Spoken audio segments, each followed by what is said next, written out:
and Lewis Long, and the Swedish Karate Kid was outstanding. He looked absolutely phenomenal. We talked to him this week, and he did everything he said he was going to do. And you see the finish right there with the spinning back fist that ended up landing with the elbow and the jump in. Nicely done by Oliver Enkamp. Next up, a bantamweight battle. Franz Malombo, a teammate of James Gallagher, against the man who defeated James Gallagher a number of years back, Ricky Bandejas. Malombo was good early, but then it was all about Bandejas. Ricky Bandejas came in here and did exactly what he did to James Gallagher and shocked the world. Caught the kick Malombo did, and beautiful 2 right hands, and followed up until the ref jumped in. Big opportunity for Rowdy Beck Rawlings against the 21-year-old from Greece. This is one tough young lady. Beck Rawlings knew she needed a victory, and she gutted it out. Yeah, she had to dig deep for this fight right here. Beck Rawlings was able to hit a bunch of submission attempts trying to get to that top position. Almost had the fight won at the end of the second round. The time ran out. She was able to get to the back, control the top position in that third round. That's what won her the fight. Undoubtedly, the fight of the night was our co-main event of the evening. Yamik Furtado and the very popular BDK, Kiefer Crosby. He came out fast, hard. He was able to get that takedown early in the first round, dominated the whole first round. But Furtado was able to take control in that second round and won that round. So going into the third, Kiefer Crosby needed to dominate through the burst at the end of the fight, got the takedown, and was able to get the victory. Kiefer had a son on Tuesday, gets his arm raised here in his hometown tonight. Finally, our main event of the evening was the finish of the night for the former lightweight champion. Brett Primus did exactly what he was supposed to do. He came out here and silenced the crowd within the first round, just like he did against Tim Wilde. You see here, he jumps on in on the legs, able to kind of work his way up into pulling into a double leg, gets to the top position, ends up circling to the back, figure fours, gets that jaw lock, cranks and opens them up. Nice finish, nice tap for Brett Primus. Colby is back to training. He seems very calm. You speak to him? He knows he have, of course not. We got into the arguments before my last fight, so I don't want to talk to him. He needs to apologize, you know. What do you say? Oh, nothing. An argument at the gym? He knows. He has to bow down, you know, to the queen and say sorry. Oh my gosh. I don't care. Like, the guys should respect. We should respect each other. This is what we do at ATT, and you know, it's an amazing place. We have just more and more people coming from all over the world, and we all helping each other. We all respect each other. You don't have to love all the people, you know, but somehow we are teammates, and we have to support each other, you know. And the number, Richie, who is the manager, and all the coaches that are putting tons of work to keep it like a family, you know,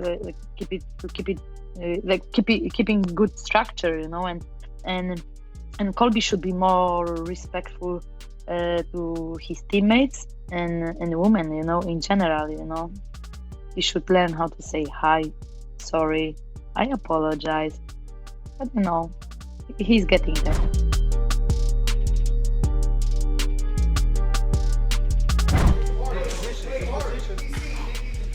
Position.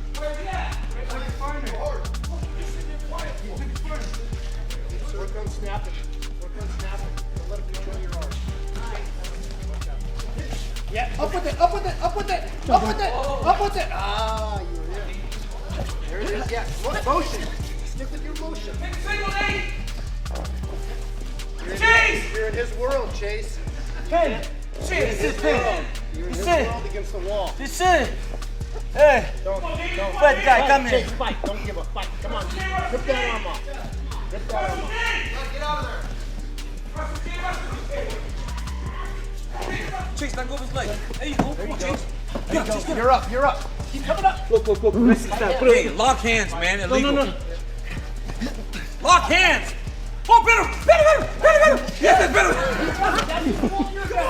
Come back. It's the wall you're there. Come on, Chase. Don't stop. Keep on, Chase, keep on. Get up, Chase, get up. Fight the hands. Attack the hands. You got to attack the hands. You gotta fight his hands, Chase. Fight his hands. Cheese! Wrestle cheese, Saldate! This it. Cheese. No points, no points. Hey man, watch his ribs, man. He got wrestle this weekend. Don't fucking gut wrenching. Please, man. You got beat, man. Shoulders to the mat. Shoulders to the mat. Pin yourself. You want to pin yourself. Shoulders to the mat. There you go. Yep, chase, wedge it, chase, wedge it. Wedge it, chase, put his head. Khabib, that's illegal. You can't lock your fucking hands. Don't cheat, man. Oscar Russell, go by drag. Chase, you don't want to be on the mat. Yeah. What's that? Who's this team? Who's SmackDown? Way better than your son. He's way better. But your son don't wrestle. Grappling. Ready! How do you feel with this one? Huh? They give you some space. This one? Yeah, give you some space. Yeah. You can get in on him easier. Try to get in on your legs.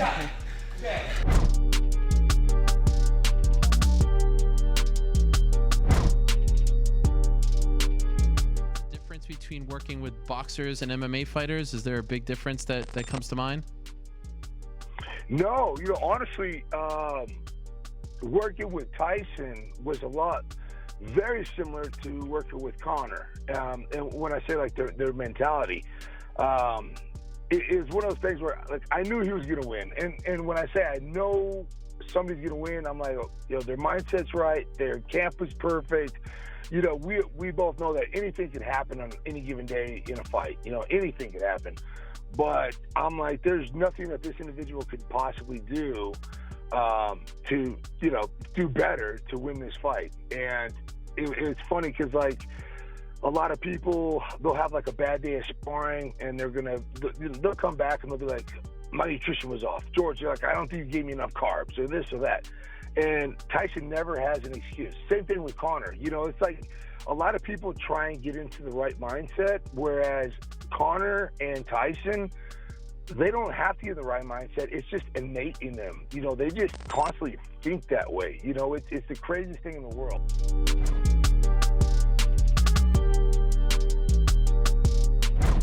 Me and Kimbo were at the same gym in Miami before we got into ATT because Kimbo was at ATT too. And I don't know, I think they were going about 3-4 weeks here, and they asked me, hey, would you want to fight in my backyard? I was like, hell yeah, I'd love to do it. So back then they were like, especially in Miami, it's super illegal. So they wouldn't want like big crowds forming, police would shut it down, things like that.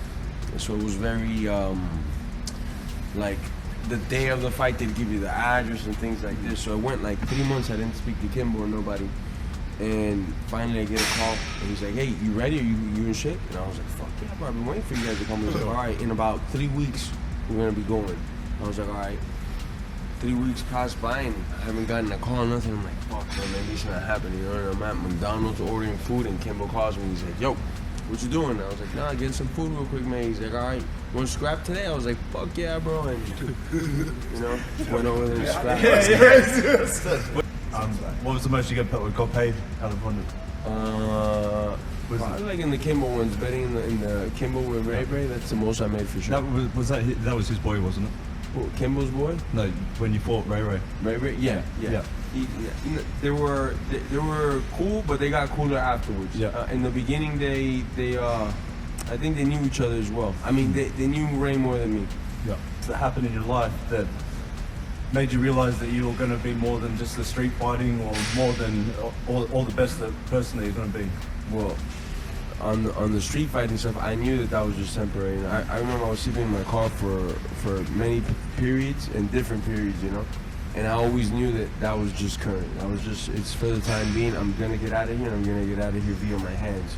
It was just a matter of time, and that's something that I always knew. No matter what would happen, when situations were shitty, I was like, man, it's just for now. And if now 6 months is cool, it's gonna come to an end at some point, So anybody listening, I would tell them the same shit. Like, life is a fight, man. Even if you're not a fighter, life is a fucking fight, man.